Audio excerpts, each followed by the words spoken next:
ব্রহ্মার পিতা, কে বিষ্ণুর মা, শঙ্করের ঠাকুর দাদাকে, আমাকে বলো।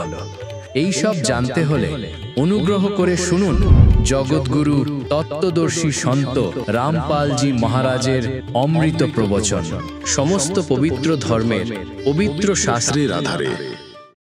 তারপর অক্ষর ব্রহ্ম, তাকে অক্ষর পুরুষ বলো বা অক্ষর ব্রহ্ম বলো, সে 7 শঙ্খ ব্রহ্মাণ্ডের স্বামী, এক্ষুনি বলেছিলাম। আর উত্তম পুরুষ হেতু অন্য পরমাত্মা ইতি উদাহরতে 15তম অধ্যায়ের 17তম শ্লোকে, গীতা অধ্যায় নম্বর 8 শ্লোক নম্বর 3 বলেছেন যে উনি পরম অক্ষর ব্রহ্ম। এবার গীতা জ্ঞানদাতা বলেছেন যে আমার সাধনা করলেই আমাকেই প্রাপ্ত হবি, জন্ম মৃত্যু তোরও থাকবে, আমারও থাকবে। এবং ওই তত্ত্বদর্শী সন্তের খোঁজ করে ওই পরম অক্ষর ব্রহ্মের সাধনা করলে তাকে প্রাপ্ত হয়ে যাবি, ফের কখনো তো জন্ম মৃত্যু হবে না। এতটাই জ্ঞান আছে এই পুরো গীতায়। এবার দেখবেন আমরা পড়ছি অধ্যায় নম্বর 7 মন্ত্র নম্বর 29। এটা তো দাস আপনাকে সংস্কৃত থেকে অনুবাদ করলো।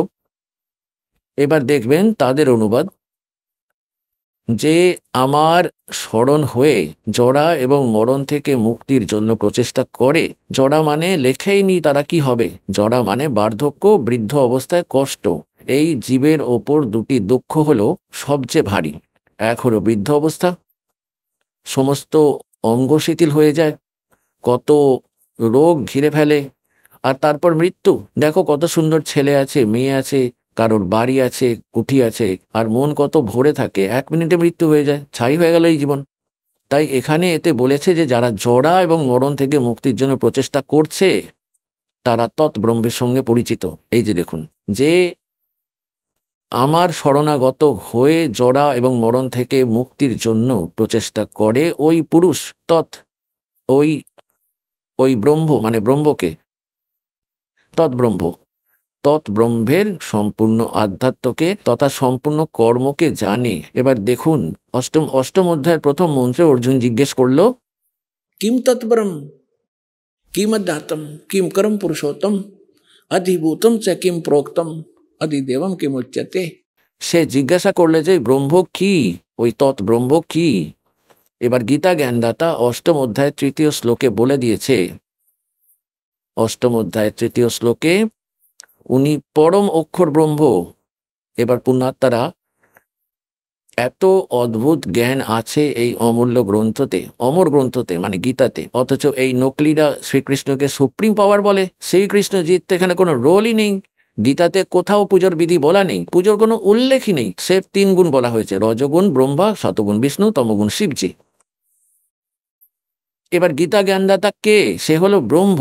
সে এইরকমই অলৌকিক কর্ম করে, কারোর ভিতরে প্রবেশ করে তার জ্ঞান বলিয়ে দেয়। এখন এটা এই দাস আপনাদেরকে বলতে চাইছে যে গীতা জ্ঞানদাতা জ্ঞান বলছে যে আমার ভক্তি করলে আমাকে প্রাপ্ত হবে। 8ম অধ্যায়ের 5 ও 7 মন্ত্রে, 8ম অধ্যায়ের 8, 9, 10 এতে পরম অক্ষর ব্রহ্মের বিষয় বলা আছে যে তার ভক্তি করলে তাকে প্রাপ্ত হবেই, সোজা কথা। এবার দেখবেন এটা অধ্যায় নম্বর 8 আপনি পড়ছেন, আমরা 3 পড়লাম, এবার 5 পড়ব। যে পুরুষ অন্তকালেও আমাকে স্মরণ করতে করতে শরীরত্যাগ করে যায়, সে হলো আমার সাক্ষাৎ মদ্ভাবান ভাবাতি মদ্ভাবান ইয়াতি। সে আমারই ভাবে ভাবিত থাকে। এর অর্থ এটাই যে এতে কোনো সংশয় নেই। এবার 7মেতে কি বলছে যে, এবার 7মে বলছে যে এই জন্য হে অর্জুন সবসময় আমার স্মরণ করো আর যুদ্ধও করো। ওহো, আমার মধ্যে অর্পণ করা মন বুদ্ধি দ্বারা যুক্ত হয়ে নিঃসন্দেহে আমাকেই প্রাপ্ত হবে। এবার দেখুন গীতা জ্ঞানদাতা বলছে যে যদি তুই আমার ভক্তি করিস তাহলে যুদ্ধও করতে হবে তোকে। এখানে পরম শান্তি হওয়া সম্ভব নয়, কেননা যেখানে যুদ্ধ হয় ওখানে শান্তি কি করে হবে? অথচ যুদ্ধের সময়ও স্মরণ আবশ্যক। তো এই জন্য যারা হঠযোগ করে, জঙ্গলে বা বাইরে বনে চলে যায়, অথবা 2.5 ঘন্টা সকালে 2.5 ঘন্টা সন্ধ্যায় হঠযোগ করে, এটা গীতা এবং বেদের বিরুদ্ধে এবং সচ্চিদানন্দ ঘনব্রহ্মের বাণীরও বিরুদ্ধে। সচ্চিদানন্দ ঘনব্রহ্মের বাণীতে এই তত্ত্বজ্ঞানের লেখা আছে, लिखा है नाम उठत नाम बैठत नाम सोवत जागबे नाम खाते नाम पीते नाम सेती लागबे। এটাই গীতাতেও লেখা আছে যে তুই যুদ্ধও কর, আমার স্মরণও কর। আর এর স্মরণ করে অন্তিম শ্বাস পর্যন্ত তুই আমার স্মরণ করতে করতে শরীর ছেড়ে যাবি, তাহলে আমাকেই প্রাপ্তি হবি। নিজের নাম, নিজের মন্ত্র কি বলছে দেখুন। গীতা অধ্যায় নম্বর 8 শ্লোক নম্বর, এখন 13তে গীতা জ্ঞানদাতা কি বলেছে। ओम इति एकाक्षरम ब्रह्म व्यवहरण माम अनुसमरण ये प्रयाति तदन्देहम सयाति परमाम गतिम। আমি ব্রহ্মের, মাম ব্রহ্ম, আমি ব্রহ্মের, কেবল এই ওম একটি অক্ষর আছে, নাথিং লেস, ওম অক্ষর আছে। এই যে ওম, ওম এটাই একটা ওম অক্ষর আছে। আর স্মরণ করে, উচ্চারণ করে, স্মরণ করে, আর ইয়ে পারিয়াদি তেজন দেহম, যে এ স্মরণ করতে করতে শরীর ছেড়ে যায়, সেই আতি পরমাম গতিম, সে এই ওম থেকে পাওয়া পরম গতিকে প্রাপ্ত করবে, পরম গতিকে। এবার ওম থেকে পাওয়া পরম গতি কোনটি? ব্রহ্মলোক। কেননা ব্রহ্মের মন্ত্র হলো ওম।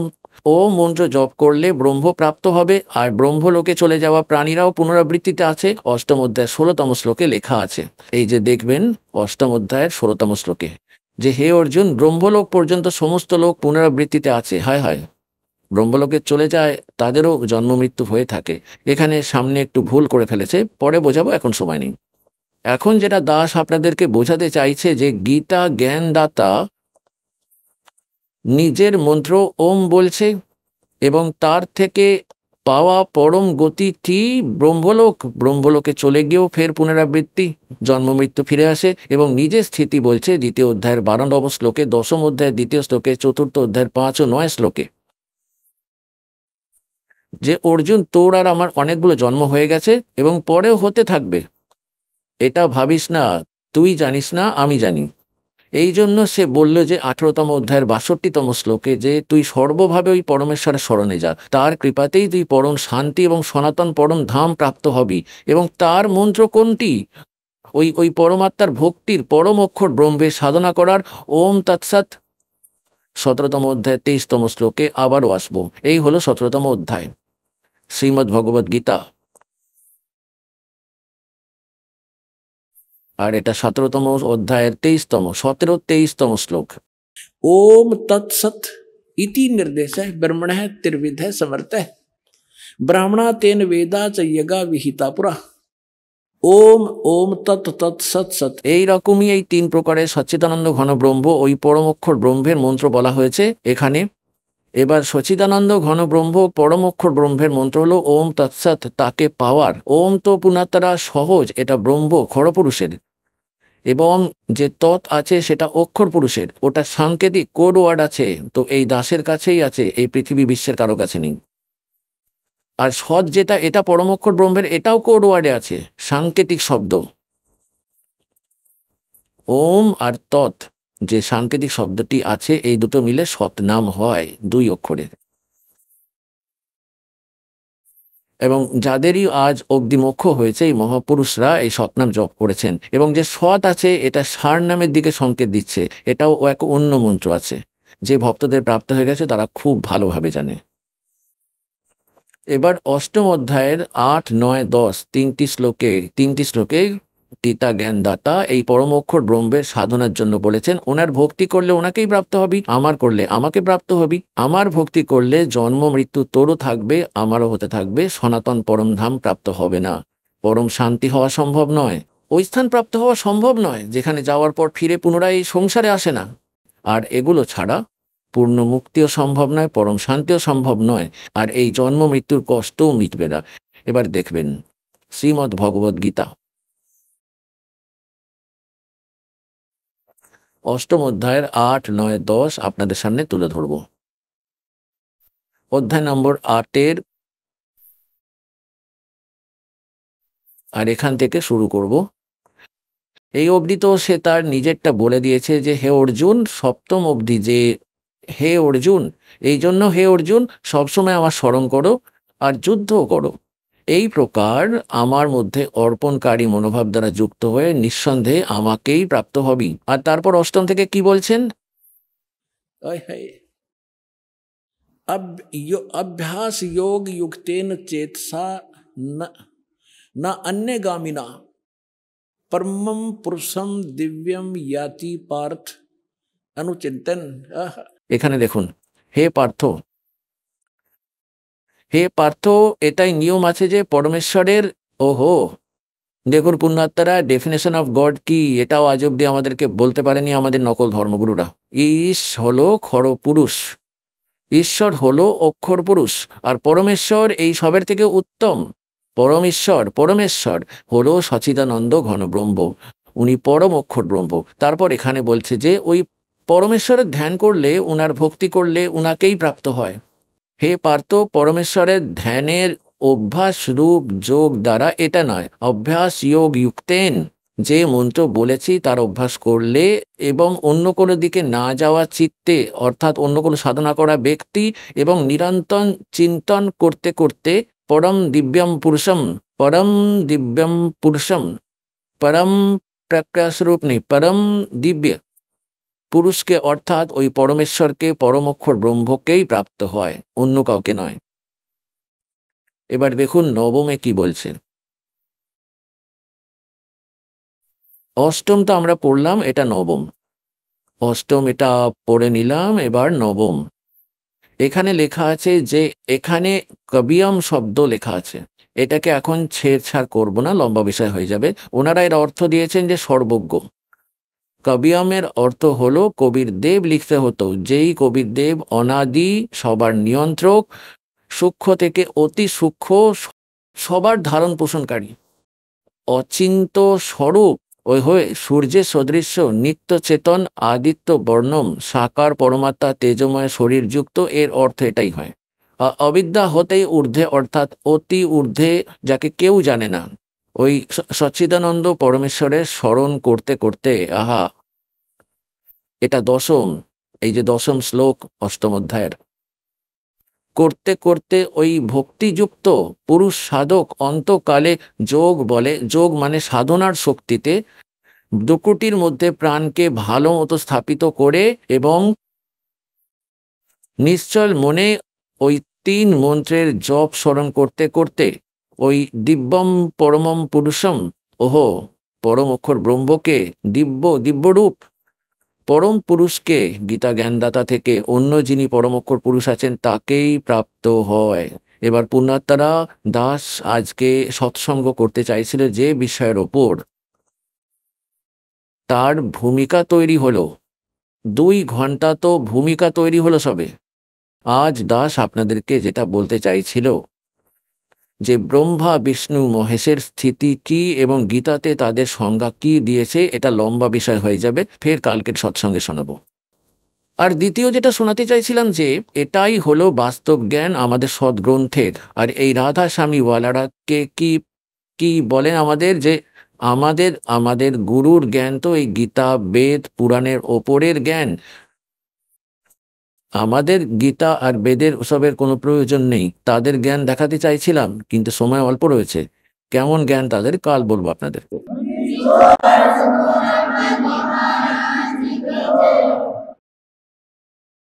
পরমপিতা পরমাত্মা পূর্ণ ব্রহ্ম সর্বসৃষ্টির রচয়িতা কবির পরমেশ্বরজির অসীম কৃপায়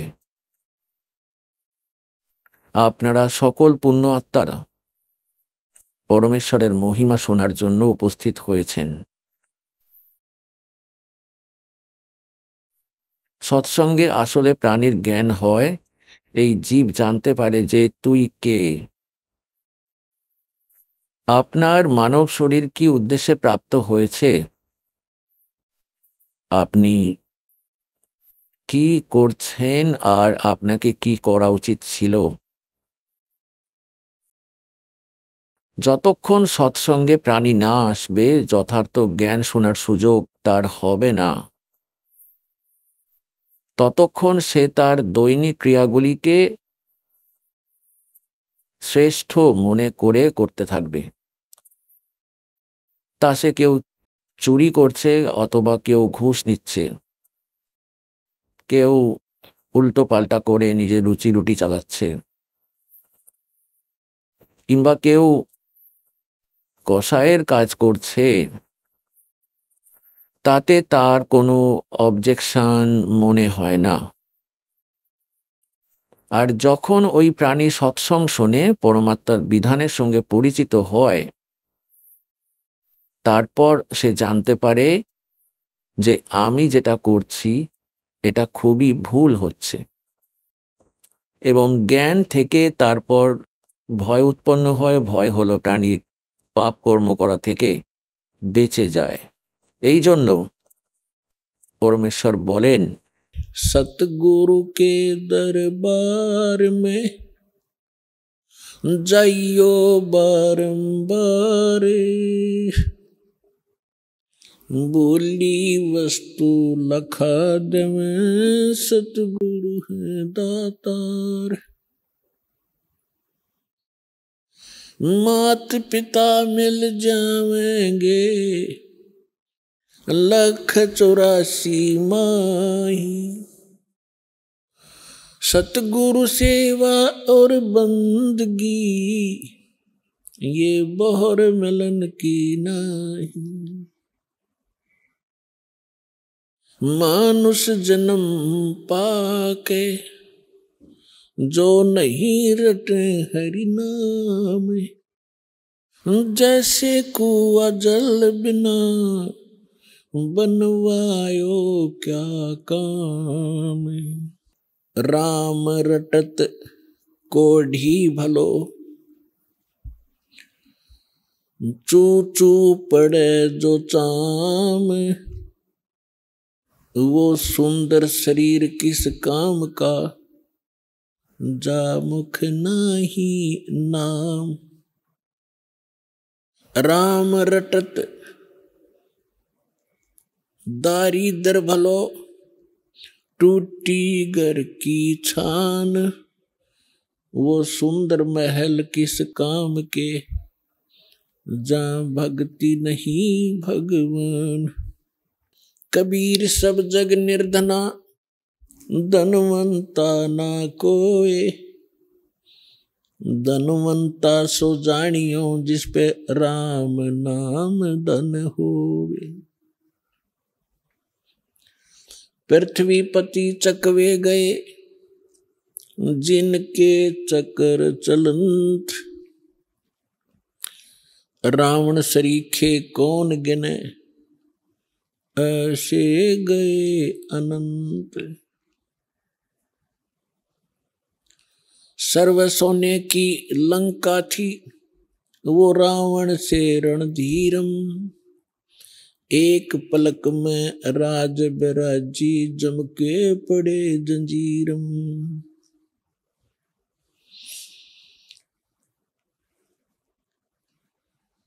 जिन हर की चोरी करी, और गए राम गुण बोल, ते बिदना बागुल किए, रहे उड़द मुख जोल।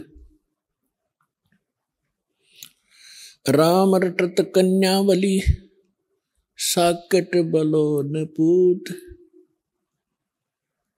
छेरी के गल में गलथना, जिसमें दूध ना मूत। कबीर जिव्या तो वाए बली, जो रटे हरि नाम, नहीं तो काट के फेंक दियो हो, ये मुख में बलो न चाम। उन्नतरा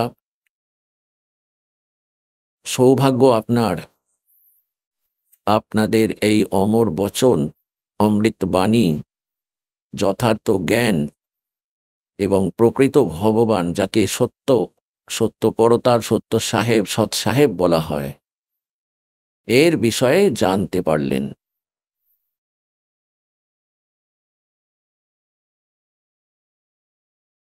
এখন আপনারা আপনার এই সৎসঙ্গ শোনার আগে যে জ্ঞান প্রাপ্ত ছিল, তাকেই সত্য বিশ্বাস করতেন, এবং যে ক্রিয়া আপনি করেছিলেন তাকেই মনুষ্য জীবনের মূল কর্তব্য মনে করেই আপনি করে আসছিলেন। যে সময় আপনার এই জ্ঞান হবে, ওই সময় আপনি জানতে পারবেন যে আমাদের কি করা উচিত ছিল আর কি করেছি আমরা।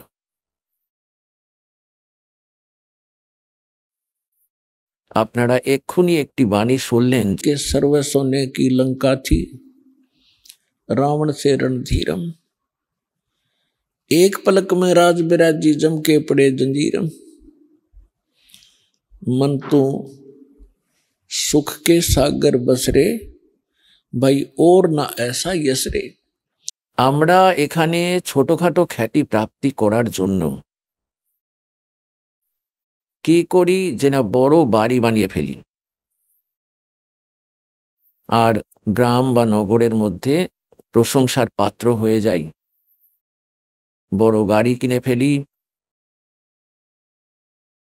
এবং কোনো উচ্চ পোস্ট প্রাপ্ত করে কোনো এমএলএ, এমপি, মন্ত্রী, মুখ্যমন্ত্রী, প্রধানমন্ত্রী হয়ে গিয়ে আপনারা ভাবেন যে আমাদের খুব যশ খ্যাতি হয়ে গেছে। তাই পরমাত্মার এই এই এই এই বিধান থেকে জানতে পারা যায় যে এখানকার যে যশ তা ইউজলেস, এটা খোকলা। এবার ধরুন কেউ একজন ভালো রাজনেতা বা কেউ এমনি সোশ্যাল ওয়ার্কার, হয়তো কেউ ভালো কাজ করে বা কেউ ভালো কোনো সৎ ব্যক্তি আছে এবং তার কাজে খুশি হয়ে সবাই তার প্রশংসা করে। আর যদি সে পরমাত্মার ভক্তি করছে না বা যথার্থ সাধনা করছে না, তাহলে নিজের পূর্বজন্মের ওই পুণ্যটাকেই সে ইউজ করছে, প্রয়োগ করছে, এবং ভবিষ্যতের জন্য তার কিছুই প্রাপ্ত হচ্ছে না। তার মৃত্যুর পর কি করে যে তার একটা স্মারক তৈরি করে, তার একটা স্ট্যাচু বানিয়ে দেয়, ছবি বাঁধিয়ে দেয়। বছরে একবার তার জন্মদিন আসলে বা মরণ দিন এলে তাকে স্মরণ করা হয়, ওখানে ঘষা মাজা করা হয়, তাকে মালা টালা দিয়ে তিলক টিলক পরিয়ে তাকে আরতি করে দেয় ওই দিনের জন্য।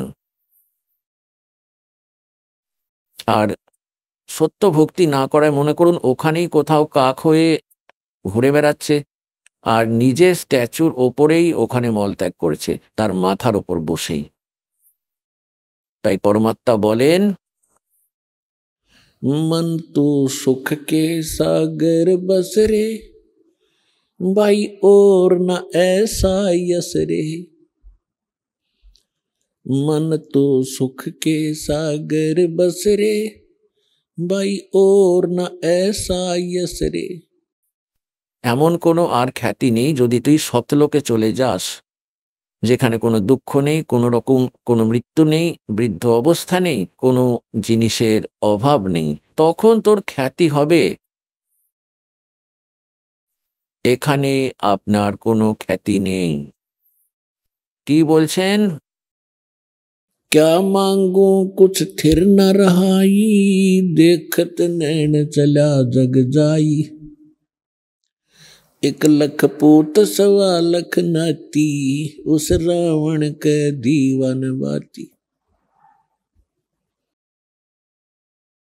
পরমাত্মা বলেন যে আপনারা অজ্ঞ, আধ্যাত্মিক জ্ঞানহীন।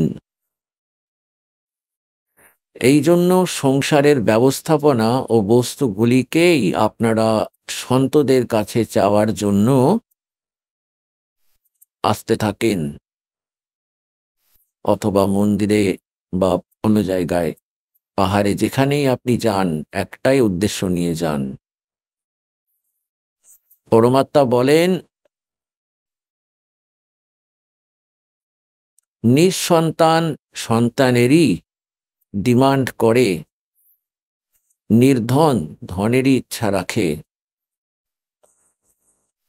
আর অন্ধ কেবল চোখ চায়, রোগী আরোগ্য চায়। এছাড়া দু একজন ভক্ত এমন আছে যারা কেবল পরমাত্মাকেই চায়। তাই যারা কেবল পরমাত্মাকেই চায়, সেই চাওয়া আপনাদের শ্রেষ্ঠ। বাকিরা যারা যেই চাওয়া পাওয়ার জন্য ভগবানের ভক্তি করছেন, ঠিক আছে, আপনি যদি সন্তপূর্ণ পেয়ে যান এবং আপনি ডিমান্ড ওখানে করেন, তাহলে এই সুখ তো আপনি পেয়েই যাবেন। কিন্তু মনুষ্য জীবনের মূল উদ্দেশ্য বাকি রয়ে যাবে। তাই পরমাত্মা বলেন যে ক্যা মাঙ্গো কুছ স্থির না রাহাই और देखत नैन चला जग जाई। আমার চোখের সামনে দুনিয়া চলে যাচ্ছে ছেড়ে ছুড়ে ভরপুর পরিবারকে, ছোট ছোট বাচ্চাদেরকে। মা বাবা মারা যায় ছেড়ে দিয়ে, তারা দিশাহীন হয়ে যায়। কারোর স্বামী মারা যায়, কারোর স্ত্রী মারা যায়, কারোর সন্তান তার চোখের সামনে, সকলেই মারা যায়। ফলে পরমাত্মা মনে করিয়ে দিতে চাইছেন যে মনুষ্য জীবন পেয়ে जो नहीं रटे हरि नाम और जैसे कुआ जल बिना फिर बनवाया क्या काम। এর মূল উদ্দেশ্য মনে করিয়ে দিতে আপনাদের বোঝাতে চাইছেন কবির পরমেশ্বরজি যে মনুষ্য জীবন পেয়ে যদি আপনি পরমাত্মার ভক্তি না করেন এবং বাকি অন্যান্য বস্তুর ডিমান্ড করেই নিজের জীবন নষ্ট করে চলে গেলেন, আপনি মনুষ্য জীবনের লাভ নিতে পারেননি। এবার পুণ্যাত্মারা, আপনাকে এই জ্ঞান বলার উদ্দেশ্য পরমাত্মার এটাই ছিল যাতে আপনারা এই নোংরা লোকের ব্যবস্থাপনার সঙ্গে পরিচিত হন খুব ভালোভাবে। আর যতক্ষণ এই কালের লোক সম্পর্কে আপনারা পরিচিত না হচ্ছেন, এটাই ডিমান্ড করতে করতে আপনি পরম পরম সন্তের কাছে এসেও একই ডিমান্ড করতে করতে নিজের জীবন বৃথা করে চলে যান। এই জন্য আপনাকে সৎসঙ্গে ডাকা হয় এবং সৎসঙ্গের মধ্যে আপনাকে যথার্থ জ্ঞান শোনানো হয়, যা পরমাত্মা আপনাদেরকে আপনাদের জন্য সুরক্ষিত করে রেখেছিলেন এখনো পর্যন্ত এই প্রজন্মের জন্য। দাসের উদ্দেশ্য এটা নয় যে আপনারা দুঃখী হন, ওই দুঃখী আগে এটাই চায় যে আমার সংকট নিবারণ হোক। দাস বলতে চাইছে যে এর পাশাপাশি পরমাত্মার প্রতি ইচ্ছাও আপনার মধ্যে প্রবল হোক। তাছাড়া ওই সুখ তো আপনার অবশ্যই মিলবে, সে তো মিলবেই মিলবে, কিন্তু কেবল ওটাকেই উদ্দেশ্য করে সাধনা করা তাকে বৃথা বলছেন। इच्छा रूपी भक्ति कराही वो सुख सागर जाते नाही। কেবল এখানকার সাংসারিক সুখের প্রতি ইচ্ছা রেখে যারা সাধনা করে তারা মোক্ষ প্রাপ্তি করতে পারবে না। যে সাধনা পরমেশ্বরের এসে বলছেন এবং দাস আপনাদেরকে প্রদান করছে, এতে আপনাদেরকে চাওয়ারও কোনো প্রয়োজন পড়বে না। ঠিক আছে, দুঃখী ব্যক্তি প্রার্থনা তো করতেই থাকবে যতক্ষণ তার ওই দুঃখ, ওই পায়ে ফোটা কাঁটা, কর্মরূপী কাঁটা না বেরিয়ে যাচ্ছে। কিন্তু আমরা যে আপনাকে সাধনা দিই, এই দাস যা বলে পরমাত্মার দেয়া জ্ঞান, এই সাধনার দ্বারা আপনার অটোমেটিক্যালি সমস্ত সুখ মিলবে যদি আপনি নিয়মে থেকে এই সাধনাকেই অন্তিম নিঃশ্বাস পর্যন্ত করতে থাকেন। राम नाम रटते रहो, राम नाम रटते रहो, जब तक घट में प्राण, कबहू तो दीन दयाल के बनक पड़ेगी कान। অন্তিম নিঃশ্বাস অবধি এই ভক্তি করতে থাকো, আর যখন এর ফলাফল আসবে, ফল পাবেন, তখন আপনার সর্বসুখ হবে। যখন কেউ গম বোনে, যে গম বোনে তার উদ্দেশ্য ভুসি বানানোর থাকে না, খড় বানানোর থাকে না পশুদের জন্য। তার উদ্দেশ্য থাকে যে এই গম হলো জীবনদাতা, আমার বাচ্চারাও আহার প্রাপ্ত করবে আর আমরাও আহার প্রাপ্ত করতে পারব। অথচ গমের সাথে সাথেই ওই খড় তো অটোমেটিক্যালি হয়ে যায়, গমের ভুসি আপনি তৈরি হয়, তার দরকারই পড়ে না এটা ভাববার যে আমি ভুসি তৈরি করব। এখন গম প্রাপ্তির উদ্দেশ্য নিয়ে চাষি চাষ করে, যদি সে খড়ের উদ্দেশ্য করে গম বুনবে তাহলে সেটা পরিপক্ক হতে দেবে না, ওটা আগেই কেটে দিয়ে পশুদেরকে খাইয়ে দেবে, পরে নিজেও না খেয়ে মরবে এবং পরিবারও তার অনাহারে মৃত্যুপ্রাপ্ত হয়ে যাবে। এই জন্য দাস আপনাদেরকে বলে যে কেবল আপনি এই খড় ভুসি চাইবেন না, যা দাস আপনাকে বিধি বলে দিয়েছে এতে এগুলি অটোমেটিকই পাবেন।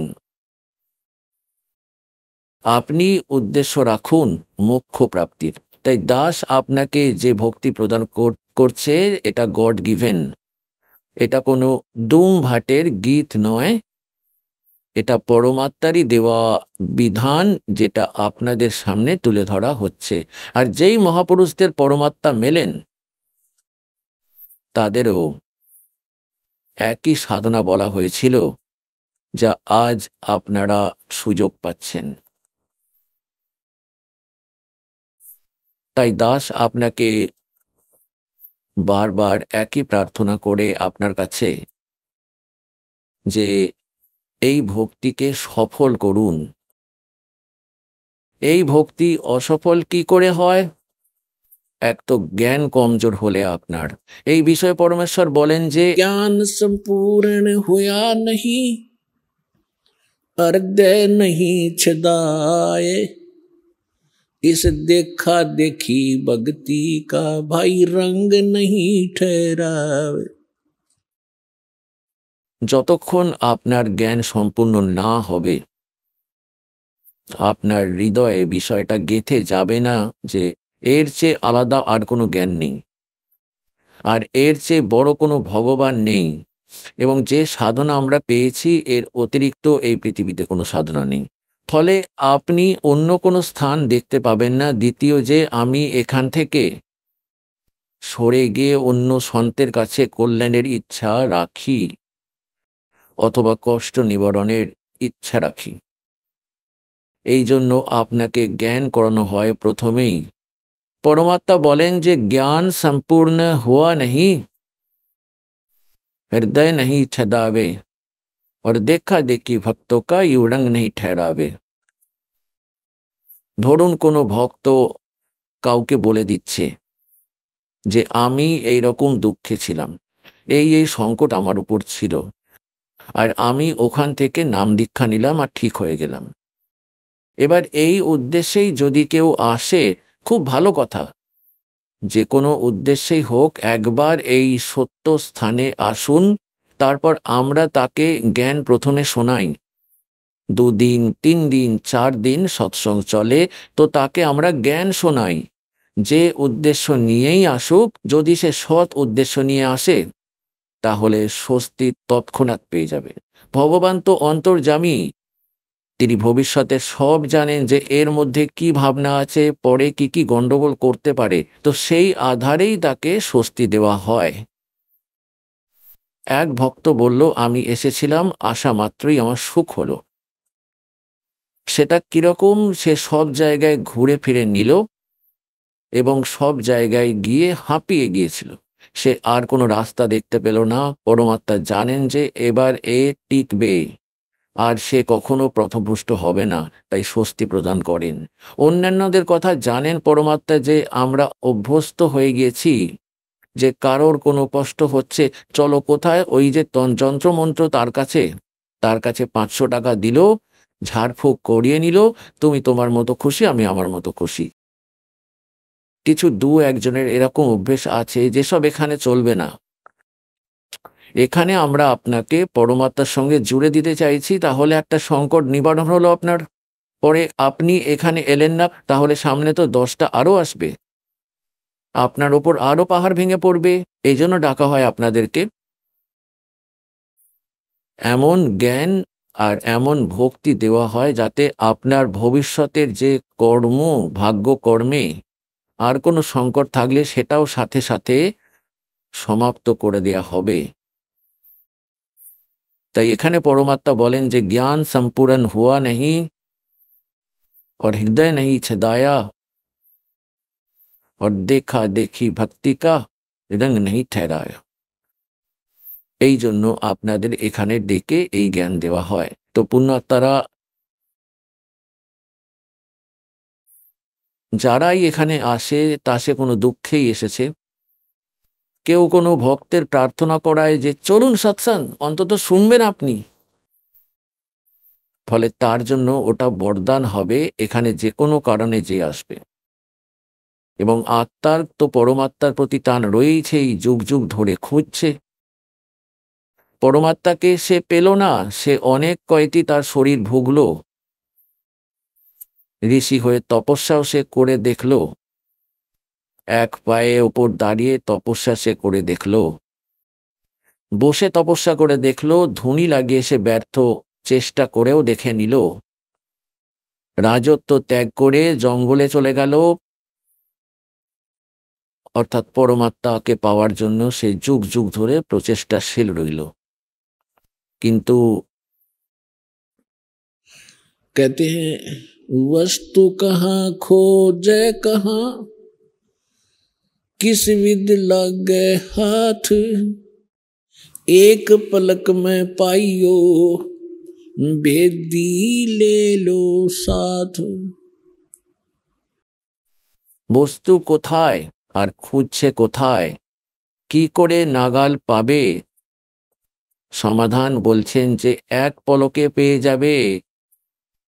এবং তত্ত্ব ভেদী অর্থাৎ বাখবর তত্ত্বদর্শী সন্ত ওনার সঙ্গ করে নাও, তারপর এক পলকে ওই বস্তু আপনি প্রাপ্ত করতে পারবেন।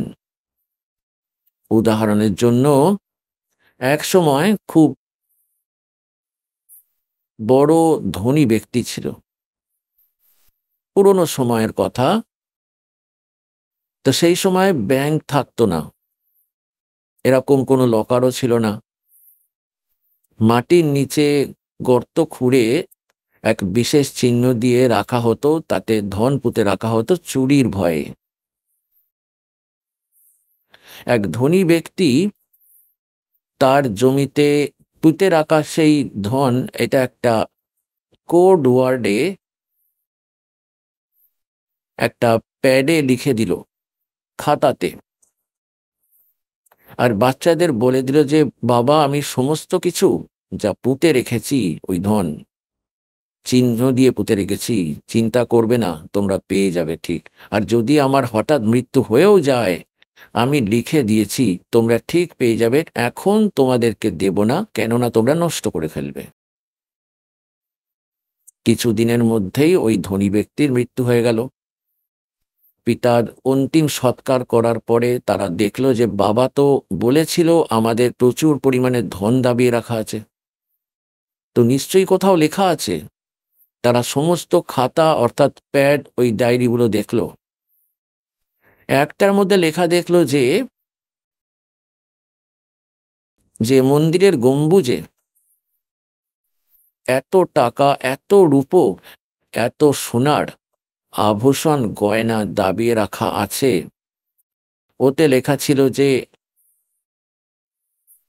চাঁদনি চৌদস রাত্রি 12টায় মন্দিরের গম্বুজে এতটা ধন পুঁতে রাখা আছে। ওই ধনী ব্যক্তিটি নিজেরই উঠোনে একটা মন্দির বানিয়েছিলেন তাদের পুজোর জন্য। তো তার সন্তানরা মন্দিরের গম্বুজটাকে ভেঙে দিল, তাতে কিছুই পেল না, হতাশ হয়ে গেল। বাবাকেই দুষতে লাগলো যে বাবা ভুল ইন্ডিকেশন দিয়েছেন, এখানে ধন তো পেলামই না, এত ধন কোথায় আছে, বলে গেছে আমরা তো কাঙাল হয়ে যাব, পথে বসতে হবে। এই ভেবে তাদের অবস্থা খারাপ হলো।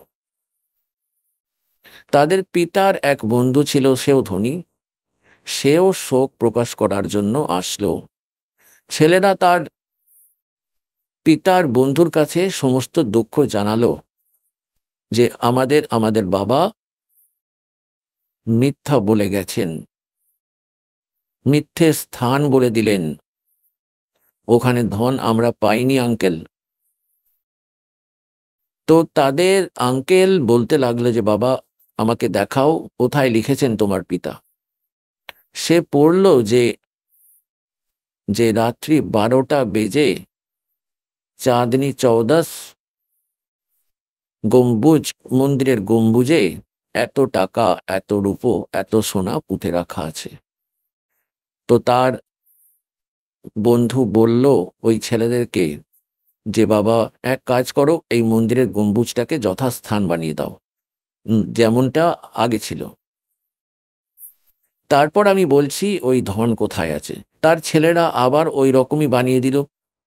এবং যখন ওই চাঁদনি চৌদাস এলো, ওই ব্যক্তিটি আসলো এবং যেখানে চাঁদের জ্যোৎস্নায় আলোয় গম্বুজের ছায়া উঠোনে পড়ছিল, ওখানে গম্বুজের যে চিহ্ন তৈরি হয়েছিল ছায়ার, ওখানে চিহ্ন দিয়ে দিল যে এখানে খুঁড়ো।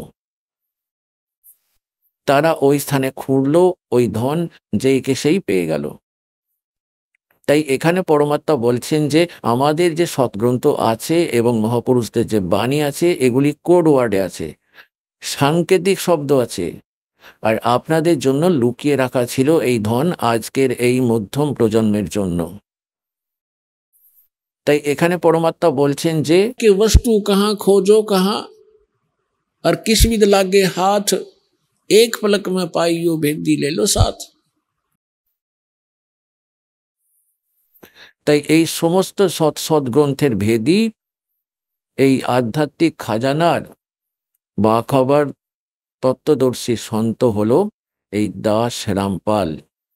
এই বিশ্বে আজকে বর্তমানের সময় কারোর কাছে নাই জ্ঞান আছে, নাই ভক্তি আছে, আর না সেই যথার্থ মুখ্য মার্গ আছে। আর পুণ্যাত্মারা, কেননা কাল তো শত্রু আছেই আমাদের, এবং সে কেউ না কেউ কোনো স্বার্থপর ব্যক্তিকে, পরমাত্মার বাচ্চাদেরকে বিনাশ করানোর জন্য কোথাও না কোথাও প্রেরিত রাখেই রাখে। যদি এই দাসের কাছে এই জ্ঞান শুনে আর এই মন্ত্র প্রাপ্ত করে, আর যদি কোনো দুষ্ট ব্যক্তি স্বয়ম্ভূ সন্ত হয়ে এই একই মন্ত্র দিতে শুরু করে দেয় কোনো এলাকার গুপ্ত স্থানে, তাহলে সে অধিকারী নয়। অধিকারী বিনা এই বস্তু সফল হবে না। যেমন এক ছোট ছোট উদাহরণ হলো, কারোর ড্রাইভিং লাইসেন্স আছে, চালক প্রমাণপত্র অথবা পাসপোর্ট আছে, যদি সেটা নকল বানানো হয় তাহলে নিঃসন্দেহে সে খুশি হবে যে আমার তো পাসপোর্ট হয়ে গেছে। যে সময় ওই পাসপোর্টের প্রয়োজন পড়বে এয়ারপোর্টেতে, তো ওখানে গিয়ে জানতে পারবে সে, ততক্ষণে অনেক দেরি হয়ে যাবে। তার সাজাও হবে যে বানিয়ে দিয়েছিল আর যে বানিয়েছিল, এরা দুজনেই দোষী হবে, তাদের জীবন বরবাদ হয়ে যাবে। ঠিক একই প্রকার যদি কোনো নিষ্কর্মা আত্মা এই মন্ত্র প্রাপ্ত করে আর স্বয়ং নাম দিতে লেগে যায়, তবে তার থেকে সাবধান আপনাকেও থাকতে হবে, এবং তার কাছে ফেঁসে গেছে যেই পরমাত্মার প্রিয় ভোলা আত্মারা, তাদেরকেও সতর্ক করতে হবে। কিন্তু আপনি কারোর সাথে ঝগড়া করবেন না, কেননা আমাদের মার্গ ঝগড়ার নয়। যদি এমনটা কেউ করে তো কিছুদিনের মধ্যেই ফেল হয়ে যাবে। কেননা যেমন এক এক পরিপূর্ণ বৃক্ষ হয় এবং তার নিচে যতই গাছ জন্মাক ছোট ছোট, যেগুলো কিছুদিনের মধ্যেই হলুদ হয়ে আপনা আপনি শুকিয়ে যায়, তাই তাদেরও এমনই হবে, কিছুদিনের মধ্যেই আপনা আপনি তারা নষ্ট হয়ে যাবে। তবুও আপনাদের দায়িত্ব থাকে তাদেরকে বোঝানোর যে আরো ভালো মানুষ, কালের দূত, নিজে নষ্ট করছো আর এই পরমাত্মার বাচ্চাদেরও জীবন নষ্ট করছিস, তোর লজ্জা করে না? অর্থাৎ ভালোভাবে, যেমন দাসও সামনাসামনি বলছে, টিভি চ্যানেলগুলোতে বলছে যে এনারা জীবন নাশক, এরা সন্ত নয়, এরা নিজেদেরও 12টা বাজিয়েছে, যতই সন্ত আছেন, আর নিজের শিষ্যদেরও জীবন নষ্ট করেছে। তাদের কাছেও প্রার্থনা করছি যে তোমরাও শুধরে যাও এবং ওই ভগবানের সন্তানদেরকে মুক্ত করে দাও, যাতে ওরাও কল্যাণ করতে পারে। মানবে কি না মানবে সেটা তাদের নিজস্ব ইচ্ছা, তাদের মূল্যবোধের ওপর ডিপেন্ড করছে। কিন্তু আমাদের দায়িত্ব থাকে এই জ্ঞান বোঝানোর, তাহলে আমরা দোষী থাকবো না। ওই পরমাত্মার দরবারে কেউ গিয়ে বলবে যে আমায় তো কেউ বলেইনি, তো ওখানে চলবে না তারও সব কথা। ওই সময় তাকে রোল দেখানো হবে, ফিল্ম, যে দেখ এই ব্যক্তিটি তোকে কি পরামর্শ দিচ্ছিল আর তুই কি বাজে কথা বলেছিলি।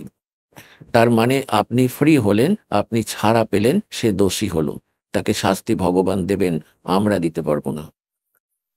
এবার পুণ্যাত্মারা প্রসঙ্গ যেটা চলছে আমরা তাতেই আসি। যেমনটা দাস আপনাদেরকে কালকে বলেছিল যে সৎসঙ্গ যেই উদ্দেশ্য নিয়ে কাল করছিলাম সেটা তো স্টার্টই হয়নি এখনো। কেননা সবার প্রথমে ডেফিনেশন অফ গড আপনাকে বলা হবে, পরমাত্মার পরিভাষা কি। তো কাল আপনাকে প্রমাণিত করেছিলাম যে 3 পুরুষ আছে, এক খরপুরুষ, এক অক্ষর পুরুষ, এক পরম অক্ষর পুরুষ। এনাকেই অন্যান্য শব্দে ব্রহ্ম, দ্বিতীয় জনকে পরব্রহ্ম আর তৃতীয় জনকে পরম অক্ষর ব্রহ্ম বলা হয়। প্রধানত এই 3 পুরুষ, 3 ব্রহ্ম, 3 ভগবান, 3 পরমাত্মা, 3 জন মালিককেই মান্য করা হয়। কিন্তু এনারা মালিক কতটা আছেন, এনাদের সামর্থ্যই বা কতটা, এটাও পরিভাষা প্রভুর মধ্যেই আপনাদেরকে বলা হবে। যেমন ব্রহ্ম যে আছে সে এই 21 ব্রহ্মাণ্ডের স্বামী, 21 ব্রহ্মাণ্ডের। আর ব্রহ্মা বিষ্ণু মহেশ এক ব্রহ্মাণ্ডের একটি বিভাগের মন্ত্রী। এক বিভাগে একটি ব্রহ্মাণ্ডের ভিতর যেমন একটি প্রান্তের মন্ত্রী হয় প্রান্তের মধ্যে, এবং মুখ্যমন্ত্রী গোটা প্রান্তের মালিক হয়, তো তেমনি এই ব্রহ্মা বিষ্ণু মহেশ কেবল এক ব্রহ্মাণ্ডে এবং একটি বিভাগীয় মন্ত্রী, রজগুণ বিভাগের শ্রী ব্রহ্মা, আর সত্যগুণ বিভাগের শ্রী বিষ্ণু ও তমগুণ বিভাগের শ্রী শঙ্করজি। তো এনাদের কাজটা কি, যে শ্রী ব্রহ্মার রজগুণের প্রভাবে সকল প্রাণী সন্তান উৎপত্তি করে এবং এখানকার এই নকল সুখ সুবিধাগুলি, মিথ্যে সুখ, বাড়ি বাংলো, গাড়ি, ভালো পোস্ট, কোনো মন্ত্রী পদ প্রাপ্ত করব, এইসব ওই গুণের প্রেরণায় প্রেরিত হয়েই এই জীব ইচ্ছা করে থাকে।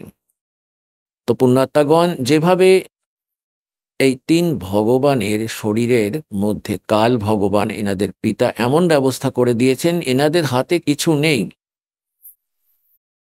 এই ভগবানেরা থাকেন নিজের রাজধানীতে, নিজেদের লোকের ওপরে। শ্রী বিষ্ণু বিষ্ণু লোকে, শিবজি শিবলোকে, আর শ্রী ব্রহ্মা ব্রহ্মালোকে।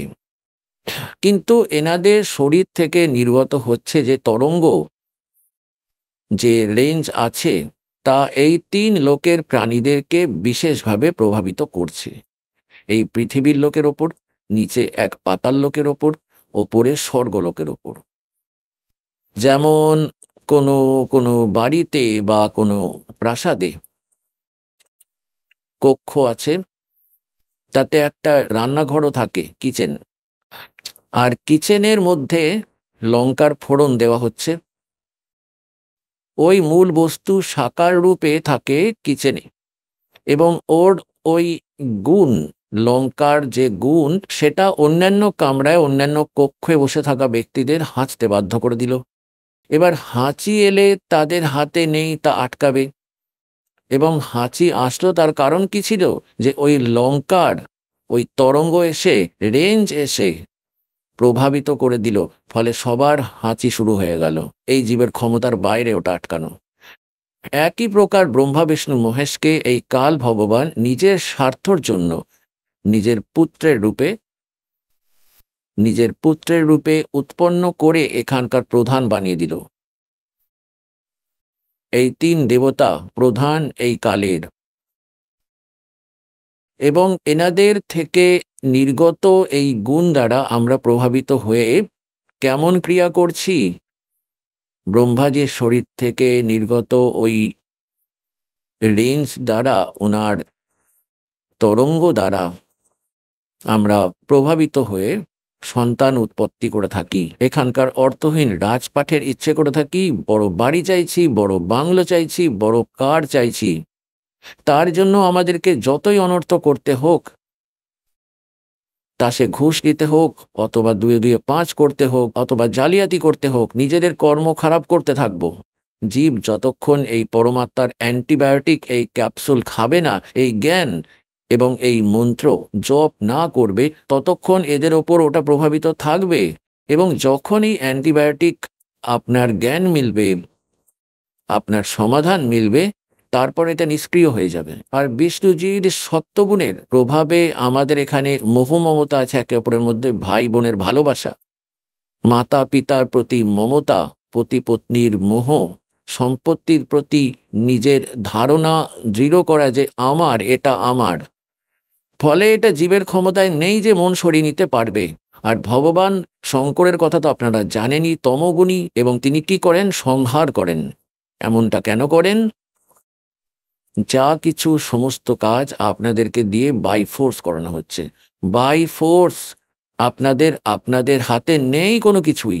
যা কিছু করছেন করাচ্ছেন এই কাল ভগবান, সে এক এমন মাধ্যম বানিয়ে রেখেছে যে জীব বিবশ হয়ে সমস্ত কর্ম করতে থাকে। এখন পরমাত্মা তার প্রিয় আত্মা ধর্মদাসজিকে এই কালের ডেফিনেশন বলেছেন। কি ডেফিনেশন বলেছেন? যে যেভাবে কসাই ছাগল পোষে, যেমন কসাই ছাগল পোষে, তো সে কি করে?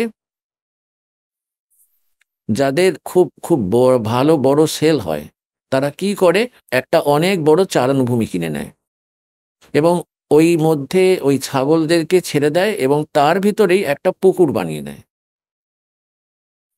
তার ভিতরেই একটা শেড লাগিয়ে দেয় গরম ঠান্ডা বৃষ্টি থেকে বাঁচার জন্য, আর নিজেও তাদের দেখাশোনা করার জন্য প্রায়ই যায়। এবার ওই অবোধ ছাগলগুলি ওই সমস্ত সুবিধা প্রাপ্ত করে এটা মনে করে যে আমাদের এই যে মালিক, তিনি খুবই দয়ালু, বড়ই সৎ ব্যক্তি। দেখো তো আমাদের কত কেয়ার টেক করে, আমাদের সুবিধার জন্য কত খেয়াল রাখে সে। এবং ওরা দেখা মাত্রই তাকে একজন সৎ ব্যক্তি ও তাদের ভালো স্বামী মনে করে। যখন সে ওটার ভেতরে যায়, তাদের ওই স্থানে যখন কসাই যায়, তখন তার কাছে দৌড়ে আসে, তাকে সৎ ব্যক্তি মনে করে। কেউ তার ওপর পা তুলে দিয়ে বুকে জড়ানোর চেষ্টা করছে, কেউ হয়তো তাকে চেটে দিচ্ছে এদিকে ওদিকে, আর সে এইভাবে হাত দিয়ে দিয়ে দেখার চেষ্টা করে, সে তো কসাই, দেখার চেষ্টা করে এদের মাংস কতটা হয়েছে, আর তারা ভাবছে ভালোবাসছে আমাদেরকে। পুনঃ একই স্থিতি কবির ভগবান আমাদের পরম পিতা এসে আমাদেরকে বলেছেন যে যেই লোকে তোমরা বাস করছে এটা কালের লোক, সে হলো কসাই। এর কোনো দয়া নেই এখানে, কারোর ছেলে মরুক অথবা কারোর মেয়ে মরুক। যেমন ওই সময় ওই কসাইকে কত ভালো লাগে, আর যখন তার কোথাও থেকে অর্ডার আসে 20টা ছাগল চাই, তখন সে দেখে না যে কার মেয়ে মরবে বা কার ছেলে মরবে। একটা লাঠি ধরে আর বের করে নেয় তাদের মধ্যে মোটা মোটা বেছে বেছে, আর বাকিরা কাঁদতে থাকে, পালাতে থাকে, ম্যামে ডাকতে থাকে। তারা জেনে যায় যে এরা গেল, এদের রক্ষে নেই আর। আভাস তাদের আত্মাও পেয়ে যায়। তো ওই সময় তাদের বুদ্ধি কাজ করে না যে এই মালিক সেই বের করে নিয়ে যাচ্ছে, তাহলে কেমন ভালো মানুষ হলো। একই প্রকার পরমাত্মা মনে করিয়ে দিচ্ছেন আমাদেরকে যে আপনারা এই কালের জালকে বুঝতে পারেননি, তাই পরমাত্মা এসে কালের জাল আমাদেরকে বুঝিয়েছেন আর বলেছেন যে আপনারা দেখছেন যেমন এখানে কত ভালো এই মেওয়া আছে, এই ড্রাই ফ্রুট আছে, কাজু আছে, কিশমিশ, আপেল, লেবু, ফল আছে, আর কত ভালো এখানকার আবহাওয়া, কত ভালো এই ফল ধরে আছে, সুন্দর ফসল আছে, সুন্দর শীতল হাওয়া বইতে থাকে, এখানে বর্ষা হয়, সময় মতো সূর্যোদয় হচ্ছে, অস্তও যাচ্ছে। তো এই সুবিধাগুলো দেখেই আমরা ভেবে বসি যে তিনি তো বড়ই দয়ালু ভগবান, দেখো আমাদেরকে কত সুবিধা দিয়ে রেখেছে। কিন্তু আমাদের বুদ্ধি ওখানে কাজ করা বন্ধ করে দিল যে এই একটি পরিবারের তিনজন সদস্য একসাথে অ্যাক্সিডেন্টে মারা যাচ্ছে। তখন কোথায় গেল ওই ভগবানের দয়ালু ভাব? তাই এখানে পরমাত্মা বলছেন এই কাল ভগবান নিজের ভুলের কারণে এক অভিশাপ পেয়েছে। 1,00,000 মানব শরীরধারী প্রাণীদের সূক্ষ্ম শরীর থেকে নিঃসৃত ময়লা আহার করবার।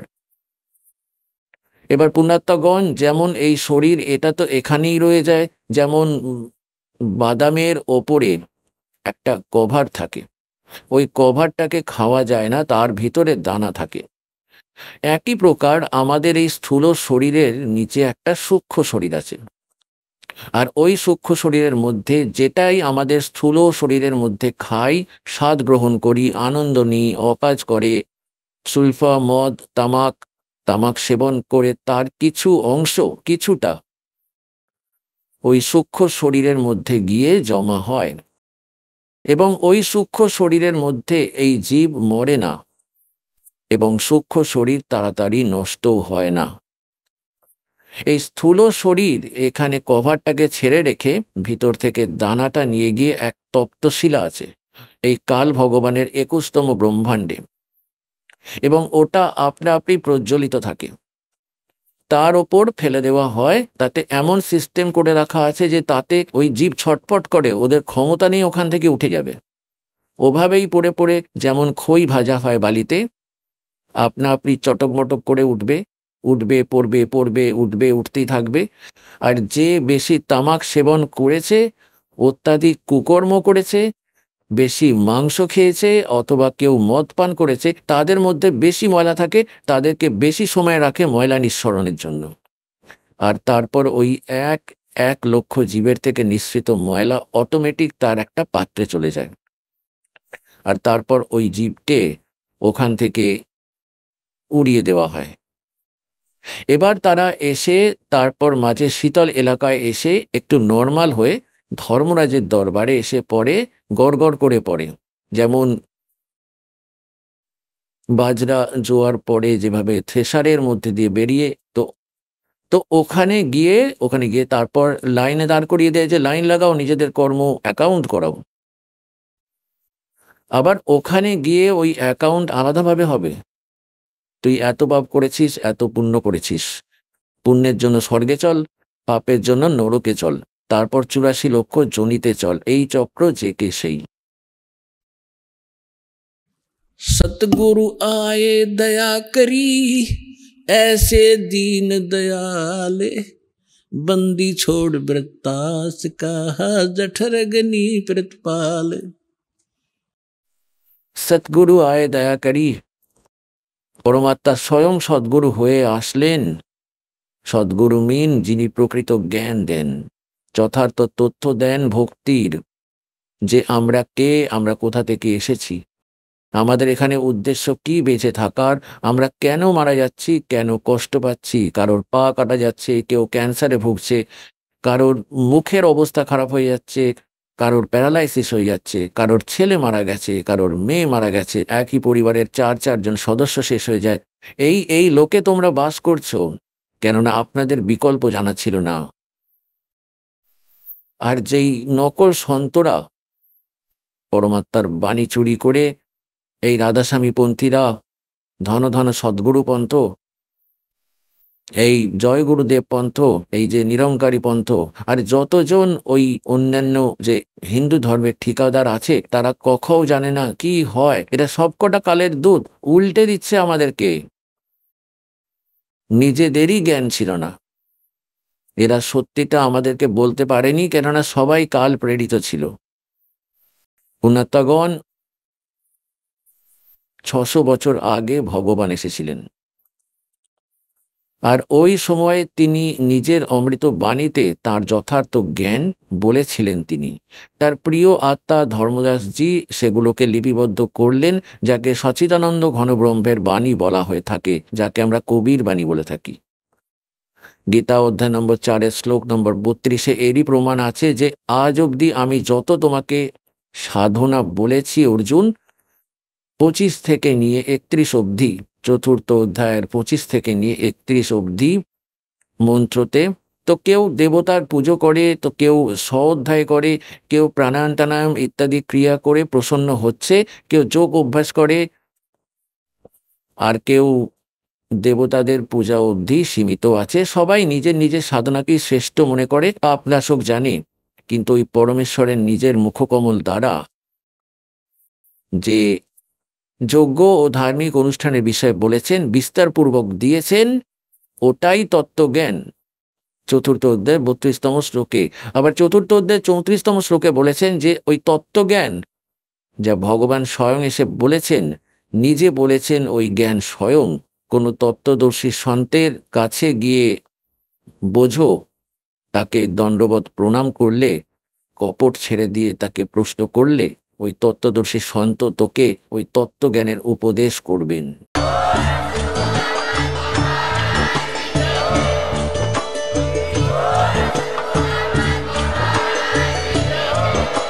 আপনারা শুনছিলেন জগৎগুরু তত্ত্বদর্শী সন্ত রামপালজি মহারাজের মঙ্গলময় প্রবচন।